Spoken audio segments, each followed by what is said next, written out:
Who did this? Joe Burrow? Welcome to, this show. I have a lot to talk about, and it all relates to KarmicX and his dilemma. I wanted to weigh in here because, I know a lot of people have some different theories about what's going on with Karmic. You know, a lot of people have been following his drama, and we'll go over a little bit of that to kind of bring anybody up to speed if they didn't know. Felicia already bringing the nightmare to Karmic. To Karm's, I don't know. I mean, look, it all depends on how you look at it, doesn't it? It's not just a nightmare. It's a dream come true. It's being in love. And Karmic is very clearly in love for a while, and you see it on his face. You hear it in the way he speaks. You hear it mostly in his optimism. I mean, if you had a chart for how many times he used a word, optimism would be up there. I know exactly how he feels. I mean, and people should understand this about the girl he's seeing, because I know her, okay? She's very gifted. She's a gifted person. I mean, she truly is. She's good at everything. She's good at games. She's good at, target things, stuff like that. I mean, she's good at a lot of stuff. Look, she has an ability to make a guy feel a certain way. I don't know. It might not be every guy that would respond to it, but a certain type of guy does. I recognize some of what Karmic is going through, and it's wild, And look, and I have no intention of putting my hand on this thing at all. I don't want to influence it. I don't want to have anything to do with it. I would love nothing more than for this to work out and for them both to live happily ever after together. I think that would be amazing. I could not be more in favor of those two just really being happy together. Look, I have no way of knowing about the finishing thing. I mean, I know that when it's been brought out that you can't come or didn't come or whatever, maybe it's time to back off on the man talk and start talking about how everybody's dickless and shit like that. I mean, you should have some self-awareness and some humility about it. Look, the Valley of Men and all that stuff, it starts to take on a new meaning when people speculate that you're gay all the time. And I don't think that he's gay. I said that the other day on Bedabbler Live. I don't think he's gay. I think he's just a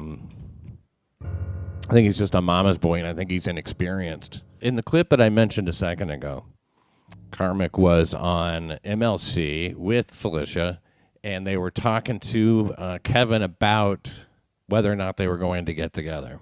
But they were talking about they were deciding whether or not they were going to be in contact. Let's go, like I said, going back a month, and I'll get to what's going on now. It's very interesting.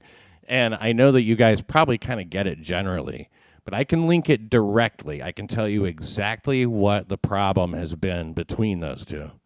It's really clear to me. It's very obvious.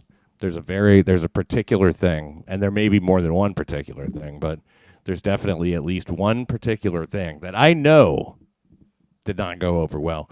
But this is before they got together, and they started calling Karmic gay and stuff on MLC. You might remember it because he didn't want to call her. He didn't call her fast enough, or he didn't get in contact with her. He didn't he just wasn't moving quickly. He was sort of laying back because I think he was kind of intimidated a little. He didn't want to be rejected. He was taking his time. He was being careful and all that. After that appearance on MLC, there is him streaming. It's on the very same clip. He's crying. He's very upset. Everything that he does turns out wrong and shit. And now it took him a little bit. They got together. I guess it's been about a week and a half ago now. Excuse me. And they got together in a Minneapolis, Minnesota hotel room. It was the most beautiful experience he'd ever had. When he got back, he was in a great mood, and he sort of talked to Kevin Brennan about it a little bit. He was saying that Kevin Brennan wants to know what happened. Karmic's like, oh, nothing. I can't really say. Nothing happened and everything. But he apparently had some twinkle in his eye or a wink. And that didn't go over with Felicia, apparently. She was on the show then later. And they were both on, a couple of days later. And you remember, this is the famous one, because like this is where it turned out, she's like, do you want to talk about your part in this? You wanted to bring it up. You wanted to sort of let people know something might have happened. Do you want to talk about your part? He's like, oh yeah, we had fun. No, not that. He couldn't come. So then the not coming thing became part of Karmic's lore all of a sudden, right? And, we learned a lot about Karmic through the trip, too, didn't we? That he'd never been on a commercial airliner, that he had... I mean, I don't know when he's ever left that fucking farm town that he lives in or whatever. Maybe never, I mean, it's all new. So he's, really bug-eyed here in the big city. And the whole experience was narcotic to him. He was very swept up in it. And not least of all by the girl herself, because that's the main attraction. That's the main course. He really got into it. I'm not here to judge anybody. I just want to talk about what I saw, and that's coming up because there's a very, very definite moment that I know caused all the issues because, okay, Saturday, because I went back, I saw So Thorough Joe Burrow stream, okay, and you can see it up on the screen. Let's have a look at it. Who did this? So Thorough Joe Burrow? Everything is great in my world. I'm a happy man. Everything is great, people. I can't stress it enough. So if you're looking for somebody who's down in the dumps, this ain't the motherfucker. Hope you all are doing well. I'm doing all right. I've been better, but I've been worse. I do know that you can see the difference in those two clips that I played just now. And that's the whole point, right? Isn't that what So Thorough Joe Burrow was trying to show us? Now, that right there, that sound. I know that sound. That guy has no fucking idea what the fuck to do or what he did wrong. He's... man... that he's really drained. I understand he's deeply in love. He is. He's really caught up in it, and like nothing I say can affect Karmic's actions right now. Nothing. There's literally nothing that when somebody is wrapped up in this, like being in love is a drug. It is so fucking powerful that you can't. You might as well talk somebody off heroin. You might as well talk somebody off of, anything, alcohol, cigarettes, whatever it is they're addicted to. And he is hooked. If you don't know, I dated the woman that he is with now, okay? She's an ex of mine. It's been years, so I have no fucking feelings about that whatsoever. In fact, like I said, I wish nothing but the best for him, but I do know that, like... she's a little particular about stuff, okay? And there's some shit that's going to bother her. No, excuse me. This is from Saturday night stream when Karmic was on top of the world and really stoked about everything, and everything was going great. So you can see right there he has the super tip. And the super tip asks him a question. It's from Jack Brennan 666.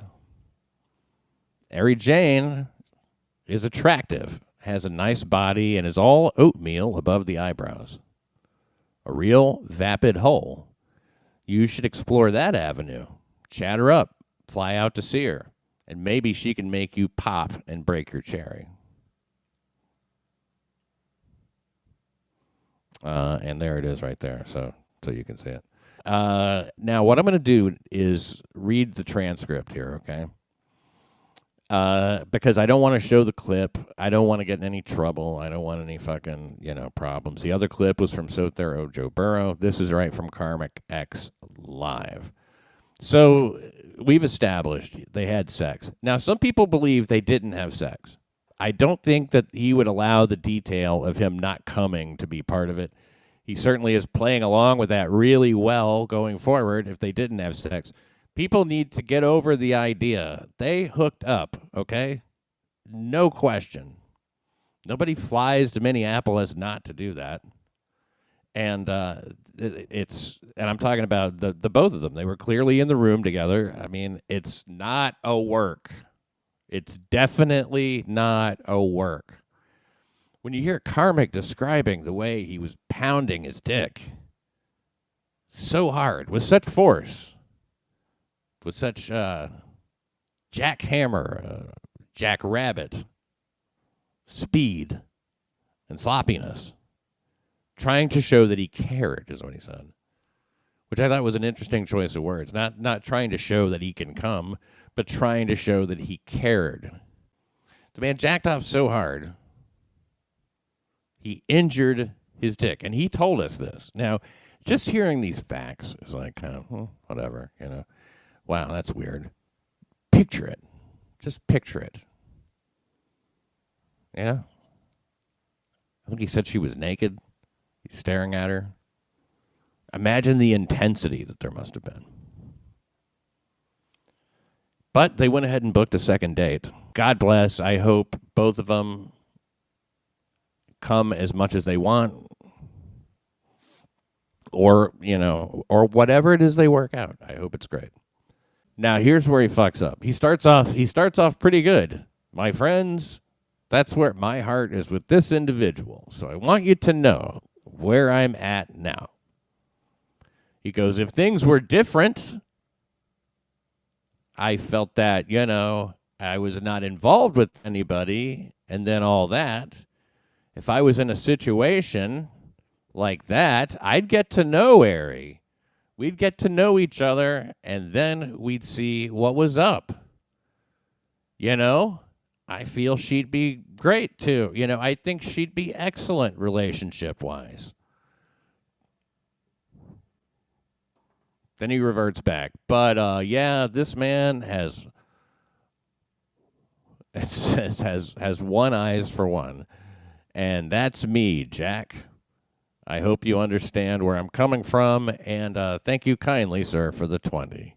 But that's where my heart is right now. I'm a one-woman man, so that's how I feel. So do you see what's problematic about that? You should know better than that. You know, Karmic, you got to know better. You got to do better than that. You can't say that.